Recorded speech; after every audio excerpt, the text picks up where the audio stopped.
Welcome back to another episode of In Good Company, where we believe that the best parts in business happen in good company. And today's guest is an incredible family friend of mine. We actually met each other where I met her mom first, who actually officiated our wedding, or didn't officiate, but helped really put together our wedding as a coordinator, and just incredible, cool mutual friends where we ultimately connected. I'm so excited to welcome someone who doesn't just talk the talk, but she lives it, and she continues to make incredible experiences for families all over our city. I'm so excited to welcome Jenna Knauf. Well, welcome. Thank you so much for being here. It's so good to see you as always. And for people that don't know your story, talk a little bit about where'd you grow up? What do you do? What's your family? Sure. Yeah. I grew up on the West Side, actually really proud of it. And my friends, we all kind of laugh about it because I'm going to make t-shirts that say West Side, Best Side. But I grew up in Greece. My family lives in Hilton right now. My brother and my parents live like a mile away. I went to Greece Arcadia, and then I played soccer, and I went to Nazareth College to play soccer, and it was a really cool experience. I'm really thankful that soccer brought me there, because I don't think I would have went to college otherwise. And as much as I might have learned in college, I really networked a lot while I was there because it was local. And that's really where I started meeting people that were, that I didn't know at the time, but were paving my path for where I was going to go. It's a big zigzag, my path. But when I graduated, I actually went to school to be a college athletic director. Wow. And I really had a passion for it. I wanted to be around the kids and be able to influence positively in children's lives at that level, at that age. And but also still do something that I felt like was in my passion wheelhouse, which was athletics and competition, things like that. So when I graduated from college, I took a job in the athletic department at NAS for a couple years. And it was a great job, and I learned so much. And somehow it's still, even though it's still somehow, I didn't know it at the time, but that's where the path for events started. I was organizing the sporting events. I was organizing tournaments. I was staffing all of the stuff. And that's kind of where everything started, even though I really didn't know it at the time. But after 2 years, I had done everything I could in that role. And I asked the athletic director, I said, what now? And he said, you're going to have to move. He's like, it's all D3 schools around here. They're lifers in the ED departments. Nobody's, no one's leaving. He's like, you're going to have to go explore. And I was like, well, I'm not leaving. And he's like, well, then you got to figure out what else you love.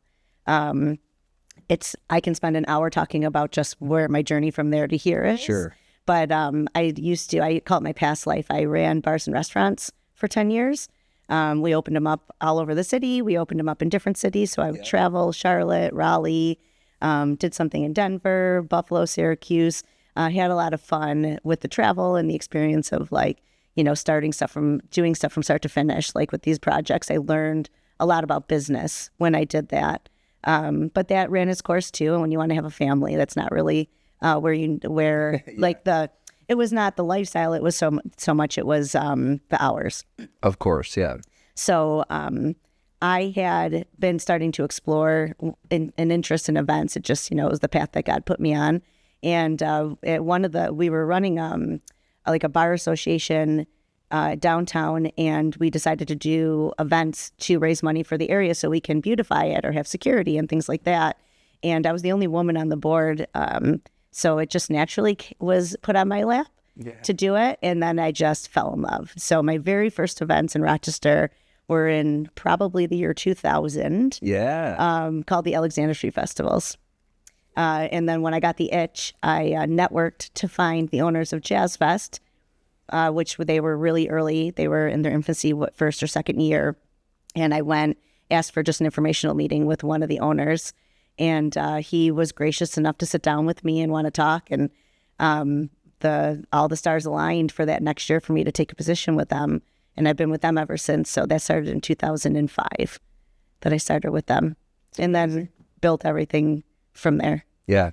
And again, this podcast is called In Good Company. I think there's probably no better example of a guest that we'll have of someone who, as you mentioned, whatever you're doing, if you're running restaurants to athletic department at NAS or kind of whatever your story, talk a little bit about what were some of those odd relationships that maybe were from the previous life that you were like, no way is this person doing this and now able to connect me here? Or do you have any stories that I just know if I could think right this minute. I'm sure when I leave here out there, I'll be like, oh yeah, that was the one. Yeah. I think it was my experiences, and really looking back, it's almost comical how God laid that path. Totally. And that I didn't know, but I blindly followed the path knowing that I was in good hands.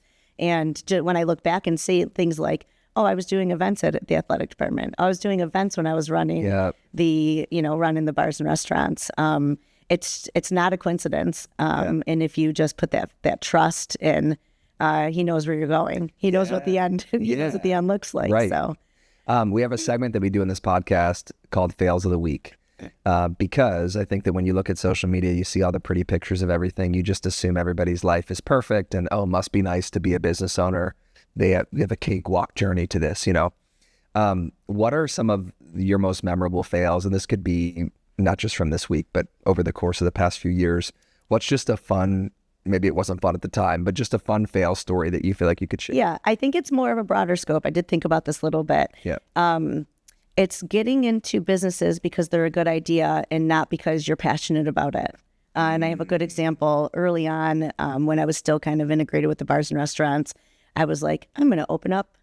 Like this area needs, it was before like all the late night Gitsy's Hots things were happening, right? Like to stay after the bars closed and have a hot dog or, have a garbage plate. Yeah. I'm like, I don't have any passion. I don't even like to cook. Like cooking, like having to, like, I have no interest. Yeah. And I was like, I'm going to open up a restaurant. So I did. It was called Rock City Hots. It's probably open for a couple of years. I brought my cousin Mike. Do you know my cousin Mike Torgrosa? I think the name sounds super familiar. Yeah. I think you do know him. I brought him into it, and we ran a Hots and Hams place, but I had no passion for that project whatsoever. And I just remember one night somebody didn't show up to work, and I got called in. It was 2 a.m, and I get out of bed and go drive in, and I'm flipping burgers, and I'm standing over the flat top, and I'm like, this is not at all for drunk people. Yeah. This is not at all what I think I want to do with my life. So I think it's just, that's great advice. Yeah, you'd have to have passion. You have to have a passion for it. You can't just, you'd be like, it'd be a great idea to have a whatever store over in that corner, but you certainly, if you don't love that, don't be the person to do it. That's a great point. I think that, again, I can watch like Shark Tank or some of these things and go, why didn't I think of that? I totally could have seen that, but I think it's not just find a problem to solve, it's find a problem that you're passionate to solve, yes. And I think that's the real win. And again, I've experienced both on the personal side of, my own wedding all the way to, what I would call intimate events, all the way to events for entire regions. But talk a little bit about this Roc Holiday Village. This idea kind of comes out of nowhere to Rochester. Where did you get that idea? Maybe for those that aren't familiar with Roc Holiday Village, just talk a little bit about what that is. Sure. I want to make a really big point that this was God's path for sure. I had it in my head that, for a lot of years I've been doing successfly, thank God, a lot of events for other people. I get hired by the city. I get hired by Jazz Festival. I get hired by RDDC. Like I have contracts, Rush Regional Health, Trillium Health, like everything's going really great. But none of it was under my control if I had that coming back the next year. Jazz Fest, I don't think is going anywhere, but certainly I have no control of what's going to happen for the future. So I wanted to do something myself, and that was in the back of my brain. The other thing is that you're a little too young for this, but I'm a product of Midtown at Christmas time back in the day when we had Magic Mountain and the monorail. I do remember. Oh, yeah? I was very young. I'm 35. But yeah, I have. The monorail is still around for a little while to remember. But we used to go do Breakfast with Santa. Yeah. You'd climb up Magic Mountain, which was similar to the one in Christmas Story where they pushed him down the slide. We didn't have a slide, but you made your way up to see Santa. And again, with my entrepreneurial brain and my event brain, thinking like, man, like now that I have children, I have nothing to give them to have as a memory like that. So both of those things were kind of sitting in my brain, just kind of, saturating. And I went to Bryant Park with my mom. I went on a weekend with my mom, a girlfriend, and her mom in 2017, at the end of 2017, and walked into Bryant Park. And I just kind of looked around with new eyes. I'd been there before, but with fresh eyes. And I was like, we could do this. Why couldn't we do this? I can totally do this. So it was God putting it in my brain, like this was the thing that you're looking for. It's bringing Santa back into Rochester. It's giving you something of your own. And so I came home. It's always a funny story to tell. I made a terrible PowerPoint presentation, went to the city special events office and laid it out. And I was like, this is what I would like to do. And they're like, we fully support you. And I'd been working with them. That's the importance of like networking. Yes. Like I'd already built the trust. They already knew what I was capable of. And they were like, let's work on it. I'm like, okay, great. It'll open in December 2019. They're like, well, funny story. It was Lovely Warren's last year. It was her second to last year. And they're like, she's really interested in this. But the caveat is you have to do it this year.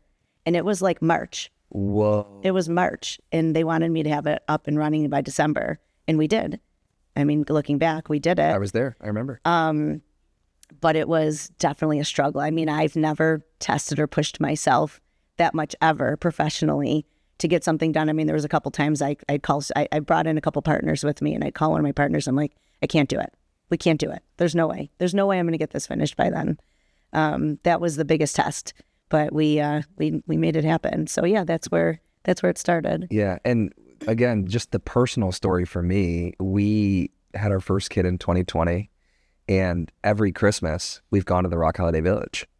And so everything that you just said about building memories and having these things to look back on, like we are a true product I love of what your hard work has done, And I think it's been a beautiful, I run a marketing agency, so we have a few clients that have rented igloos, and we have like their company Christmas parties there. And it's like, you're creating an environment for not just individual families, but for businesses and even sponsorship opportunities and all those kind of things. Yeah. For someone that's listening that maybe does run a business, or they see the village and they'd love to be a part of it, are there any ways that they can get involved, or are you guys kind of on autopilot at this point? Like what are some things that... It's a little bit of both. One of the things for me, this again aligned with another mission that I had in my brain, which was that I was doing a lot of events in the city. I've been doing events in the city for 20 years. I don't see a lot of diversity in the events. Each event is catered to a specific demographic or specific group of people, but there wasn't a lot out there besides Jazz Fest that really brought everyone together. And it resonated with me when I was doing an event, and I had a girl working with me and her boyfriend, who was a Black man. We were having a meeting about something, and he said, we were talking about another event, and he said, there's nothing there for me. Like it wasn't made for me. Yeah. And I kept that. It was such a silly, not silly, but it was just such a little blurb of time. And I'm like, I really need to keep that, and really need when I'm doing my events. And so I've been working really hard to create a more diverse, if it's in my staffing, if it's in the food offerings, if it's in the vendor offerings, if, whatever it is to try to make it more diverse and inclusive. Yeah. So, oh gosh, I don't even know. I just went right off on a tangent on that. No, that's great. But that's another thing that I was trying to build in. And so Holiday Village was really a great platform to be able to integrate all of the things that I was trying to do, so that we were creating a space that everyone would feel included. I know where I was going. That's okay. So with that, I wanted to ensure that when I made Holiday Village, it didn't feel like it was mine and you were coming to visit it. I wanted it to feel like the community owned it. I wanted people to feel like this is for me. I can, however they felt like they wanted to be comfortable inside of it, whether it was with sponsorship, whether it was at the corporate party or their families. So we try to create a lot of different avenues, and we're very open to new ideas. Yeah. So if somebody came and they're like, this is what we want to do with our company, or this is what we want to give to the community, how can we do that through your platform? We're very open to it. Yeah. A good example of that is the Giving Cup. We created the Giving Cup because a lot of charities, I wanted to include charities into this as much as I could. We have all the people, 180,000 people. How do we get them to learn about all these different ways that they can give back?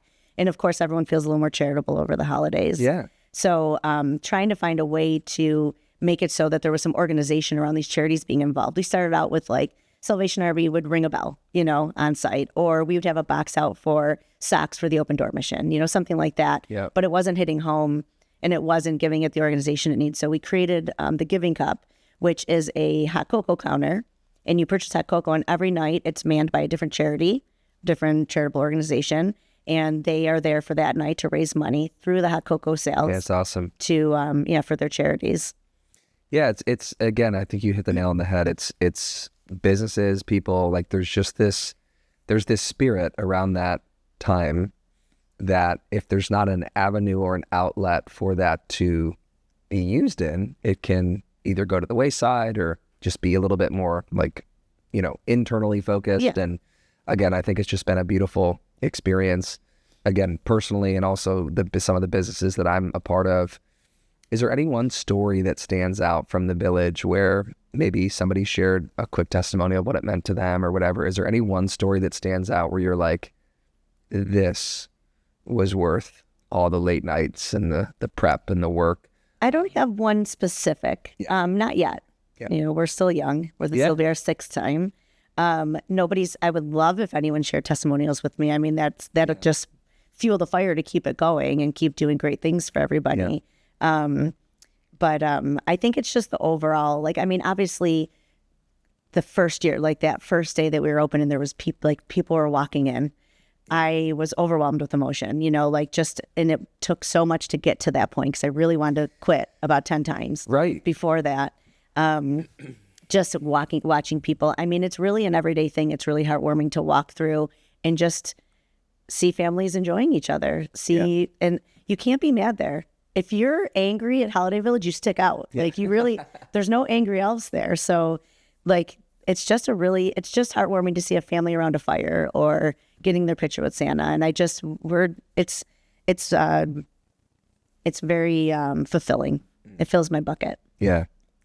Yeah. And again, it's been a pretty cool experience because one of my clients, Triple O, love them, been with them for 7 years, just incredible guys.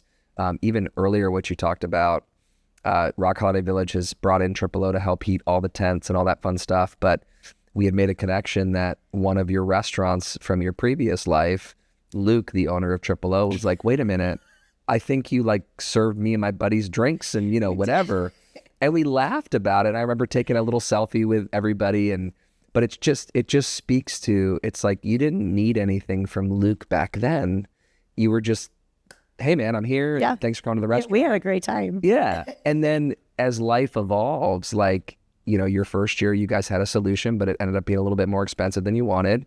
And there was a connection that was made that now has really dialed in that part of the village. Yeah. So for someone listening that maybe is in kind of this season of, maybe they have these big ideas, like they go to a big city and they're inspired by something that they see, but, oh, Rochester's too small. There's no way we could do something like that here. What advice might you have for someone that's kind of sitting on an idea? They don't really know where to go to start. What advice might you have? Well, first you have to change your mindset. That's the very first thing, because there's no way anything could be successful if you have a mindset of any kind of hesitation going into it. But I think it's really, again, I can't express enough how you have to be passionate about what you're doing, because the work that you put into it, it's if you don't love it, it's going to eat you up. But I mean, I think it's researching, making sure you know exactly what it takes, and I think it's a lot of networking. I think you really have to go out and talk to people. And that's the one thing that's really great about our community in particular. I think Rochester is a very open and giving place where you can call anyone and they'll go have lunch or coffee with you. Yeah. And, lift you up through and help you to figure out what the resources are that you need to do it. What's really unique, and you may not even realize that you do this, you understand the framework of who makes decisions in our city. What are the forms and paperwork that I need to fill out? Who's the right person to talk to? For me, I'm I wouldn't even know where to start. I would just be doing Google searches and calling people's offices, literally would not know where to start. How important has it been in your journey to, again, even with the Jazz Fest opportunity, to serve that well and to care for the people and do what you say you're going to do? How much do you credit the Roc Holiday Village success to some of your early wins? Everything. I mean, there is so much to be said for how you treat people, no matter who they are. Yeah. If they're delivering your barricades, if they're signing your permit papers, it's treating people with respect at every level has gone really far for me. And I don't do it because I have to. You know what I mean? I really enjoy the people that I work around. The guys that deliver the barricades, we hug when they show up. Like we're a small town, you know. They'll take care of you. You know, you take care of them, they take care of you. But that's a huge piece of it. But it's also being consistent and being true to your word. So if you say you're going to do something and you do it, you build that trust. And then over time, that trust turns into a stronger relationship. Yeah. So when I went to the city with this, if I was Joe Schmo that went to the city with this event idea, they're of course going to be hesitant. There's no track record, but they know, you know, I've already built that trust with them that if I say I'm going to do something, and I like doing things by the books. I'm really big on doing things the way they're supposed to be done. So the city appreciates that because I fill out my stuff on time and I go to the meetings when they ask me to, things like that. But you never know too, like, just like with Luke, if I was miserable that day, 100%. When I met him when I was 23 years old, I mean, this is a small town. If you're going to stay here for a long time, like burning one bridge turns into burning a lot of bridges. Like it's just be kind and, you know, be honest and sincere with people. And that is always going to come back. It might be 15 years later, but it's coming back. And that's the most beautiful part is like you never knew that you were going to start Roc Holiday Village, but you're in one moment in front of you with one beer that you're handing someone or one person that's, you know, at your restaurant, and it can turn into something so much more. I mean, yeah, you should be so proud of, again, what you've built. I guess if I could ask it this way, if you could project maybe 10 years from now, whether it's the village or maybe some other things that you've got in the works, where do you kind of see even the energy and the vibe of our city and some of the ideas and things that you've got? What do you think kind of 10 years from now it could look like? Yeah, so I'm in a season of my life because my kids are 10 and 13. Yeah. I'm in a season where my energy and my focus is on them. So I've been trying to downsize a little. I've been saying no a lot more. Great. Hoping that, you know, I know that's right for me right now, hoping that doesn't bite me later. But if I look 10 years from now where I'm in a much different place with my children, they're grown, you know, they're independent. I can go back and focus more on the things I want to do. My partners will kill me for saying this out loud, but I can see this event being duplicated in other cities. And then, like, I love to travel. Like, that's another huge passion of mine. I love traveling, love to see new things, love to meet new people. I'd love to go maybe bring this concept, you know, I don't know, Tennessee, you know what I mean? Let's go. Let's just have a reason. You heard it here first. Yeah. Have a reason to go travel and make a whole new experience. If that doesn't happen, it's really just staying consistent with what I'm doing. And the crutch of an entrepreneur is that the ideas never stop coming. Yeah. And you don't know how to filter them. And I think that what I'm learning in this season of my life is to be able to filter them better and to hone in and do the things I'm doing well. So if I was to take a few things off my plate and just do really well, Jazz Fest and Holiday Village, like that, I need to find a way, like I'm restructuring in myself what that feels like to be really happy with doing those things really well and not always striving or trying to fulfill the next thing that's in my brain. Because I'm always trying to, like, you know, I can't get it out of my brain until I try it or do it. Yeah. It's a blessing and a curse. Yeah. One of the questions that I have for you is, I remember when I was in my role at the church where I felt like a lot of my worth was tied up in the performance of the event that I was putting on. So it was like, oh, we just did this summer camp and we got 300 kids. Awesome. But then if we ran a similar camp the next year and there were 100 kids, I would go home and feel like, oh my gosh, like this is the worst. Yeah. How do you separate your identity and your value from the performance of the work of your hands? Like, how have you been able to do that? I think in this industry specifically, it's in a way, well, I mean, this probably can translate to a lot of different industries. I can put it, like, if I have an idea and I'm like, I love it, and I go and make it happen and nobody comes, that's okay. Like, being able to fail at that is okay, right? Like, you have to be okay with failure that's part of risk taking. Yep. If the community doesn't want that event, then I'm going to find what the community wants. It's not about me anymore. Like I did what I wanted. Yeah. I tried it out. It's okay. It's okay that it didn't work. I can't force it on anybody. I can't make people want to do that. Yeah. So, and that's been happening with a couple events that I've done this event series over the past few years. That's over the summer, and the attendance went down this year. And who knows? It could be from weather. It could be perception of safety. Who knows what the reason is? But it makes me want to change the format. It doesn't make me want to say, well, I'm going to keep doing this because we know how to do it well now. Yeah. It's okay. We're going to find out what people want. We're going to give them what they want. It's great. And yeah, generations are changing. I mean, kids are watching other kids play video games online now. I mean, it's like the world is changing, right? Yes. It's like you guys didn't completely replicate that old Christmas experience. You have a brand new experience with incredible vendors that have, it's awesome, right? And you've got great donations of Wegmans donating for kids to ice skate for free, and you have all these incredible partnerships. So I love it. Are there any new things for the Holiday Village this year, or maybe for someone that hasn't been, that you think is just kind of you can't miss this type of thing? Yeah, we're trying some new things out based on we do a survey at the end of each year. Yep. And based on some of the comments and things that we got in the survey, we are listening and we're trying to execute some of those things.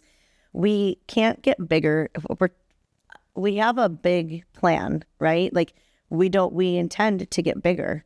That's the intention. It takes fundraising. No doubt. It takes resources to get to that point. We're not quite there yet. But we have our plan in place. If someone came to us and said, here's $250,000, yeah, trust me, it would be, you know what I mean? We'd be like full steam ahead with our new plans. So we're looking forward to what that looks like. But right now we're going to perfect and keep and do what we're doing really well. But we did add on, based on the surveys, we added on some more adult activities. So we have a couple of movie nights, a couple of trivia nights, and a couple of sip and paints. We wanted to do stuff there like after hours. It starts at 8:30 at night, and we brought that concept in. That's great. Yeah. Yeah, and even I have some fun memories of, I think there were a couple of Bills games that like landed on the past couple of years of Holiday Village, and I feel like even at the bar, it was a good vibe for and stuff. Yeah. Yeah, it's fun to watch a game there. Cool. Let me ask this, then we'll dive into the hot seats, which are my favorite part. But is there any one maybe quote, or is there maybe any one kind of single piece of advice for someone listening that you feel like it just really impacted you as a mom, as a business owner, anything that kind of stands out that's really helped shape your career? Nothing groundbreaking, but just the simple, basic principles of life. I mean, you catch more bees with honey than vinegar.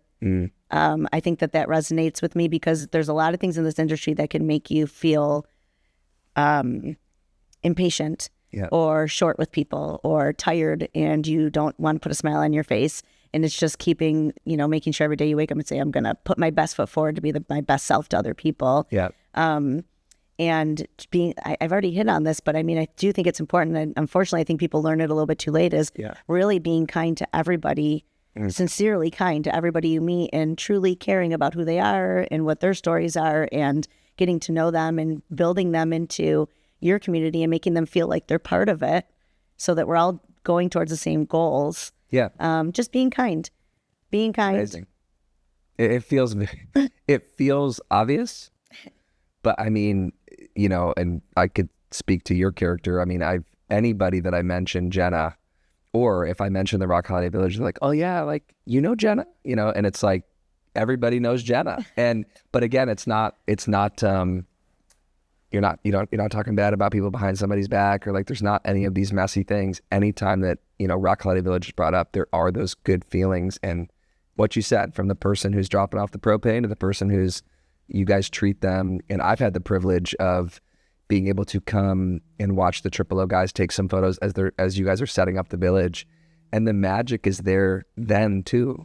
Like, of course, people are stressed and trying to hit timelines, but everybody's laughing and having a good time. And it's not like this, like, I'm miserable and I got to set up Christmas, So I think they look forward to it. That's a good example. The Triple O guys, it's not their normal day-to-day stuff. 100%. I think they look forward to coming, and then we all kind of, make fun together and laugh together and have a good time. Yeah. I do think that there's a lot to be said for the people that we've surrounded ourselves with, that they all are there for the right reasons. They're not doing it because it's a job. Yes. They're all there because they want to contribute to the success of the event. Yes. And that's a testament to our community, Big to the time. people that we work with. And I feel like, just as a general statement, there's nothing like hyper salesy about your guys' partnerships and the other stuff too. I think there are events out there where it feels like, okay, now we've got you on our email list and we're just going to bombard you with like all this stuff. And you guys you don't do that. It's like you really are building a community where it's not a bait and switch type thing. It really does feel, it feels good. Yeah. And I feel that way with our sponsorships too. Like the sponsorships that are the most successful and longest standing are the ones that we're just aligned in our in the mission. Yeah. That they want to do the same thing we're doing. Yes. And then they're there to contribute what they can contribute to it. And then we build friendships and relationships out of it. Yes. Yeah. Yeah. You guys are the vehicle that they get to add some gas into and be a part of it. You know, which is absolutely Feel beautiful. good about it. There was one thing, wait, before you do that. Yeah. I forgot to say, one of the other things that I really like fills my bucket at this event, and it's what other people don't necessarily see, is food trucks, Yes. vendors, other small business owners, to have a whole nother month of income. I mean, after the first year in January, the phone calls and the emails I was getting from like the food trucks, like it changed the trajectory of like they weren't struggling for those 3 months when it was quiet. 100%. They were able to keep their employees. They were able to, and that there's something that feels really, really great and underlying, wonderful about that. It's amazing. It's amazing. Yeah, I have a lot of experience with food trucks, basically just shutting down the truck for 3-4 months, whatever it is. And that's awesome. Okay. Rapid fire hot seat questions. Are you ready? Yeah. 1 to 2 word responses. We're just going to rattle through. Have you met me? Yeah. No, this is perfect. This is perfect. What is your favorite holiday tradition with your kiddos? I think that the holidays in general are a tradition, just the being with family and spending that time with family off of their screens. But we do Christmas Eve with an extended part of my parents' family, my mom's side of the family. And there's like 50 of us. We run a hall and the kids all play around and we have Santa come bring presents. And I think that the kids will really that'll be a core memory for them. I love it. If you could host an event or maybe have a Roc Holiday Village at any venue or any location in the world, where would it be? I don't necessarily have a venue or a place in the world. I think it would be nice to do it the next time we do this. If we do it somewhere else, this will never go away. But if we were to duplicate it, would just be somewhere a little warmer. I love that. Yeah, we'll do some fake snow instead of real snow. We could roller skate instead of ice skate. Okay. There you go. Yeah. Do you prefer cozy winter nights or festive holiday gatherings? I like them both a lot. I could not pick between those two because I love them both for what they are. What's the best part about running an event venue? Holiday Village? Yeah. Oh, just so rewarding. Incredibly rewarding to watch people enjoying it. Love it.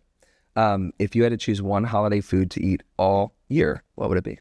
My mom makes these things called spatinis. We do it every Easter. It's an Easter food tradition, and they're incredible. And the family fights over it. Like, we're really happy when somebody can't make it to that event. Yeah. So like if my brother's like, we're doing Easter with I'm like, oh, that's really too bad. Like, Miss you. Yeah, you're not getting any, just so you know. So it's always kind of fun. I married into an Italian family. Best decision of my life. Yeah. Yeah, very, very well fed. Last question. Favorite Christmas movie of all time? I love Elf. It makes me laugh. Incredible. It makes me laugh. I like the Grinch. I like the Jim Carrey's Grinch. That makes me laugh too. But I just think it's very heartwarming. Buddy is great. I actually, I volunteered at my son's school last week. And when I walked in, they were doing story time where they were reading, and my son wanted me to sit next to him. And I sat like as best as my flexibility allowed, like crisscross applesauce. And I texted my wife, I was like, I felt like Buddy the Elf. Like I was just sitting in class, just like towering over the kids. Yeah. Oh yeah. Like Billy Madison vibe. I love it. Anyway, thank you so much for being on. And it was absolutely a blast. And for those listening, thank you for tuning in to In Good Company, where we believe that the best parts in business happen in good company. And hey, if you are in the Rochester area, head on to rochholidayvillage.com. There's free event, absolutely incredible. It's going to be another really, really special year. Thanks for tuning in. We'll see you next time. Thanks, Mike.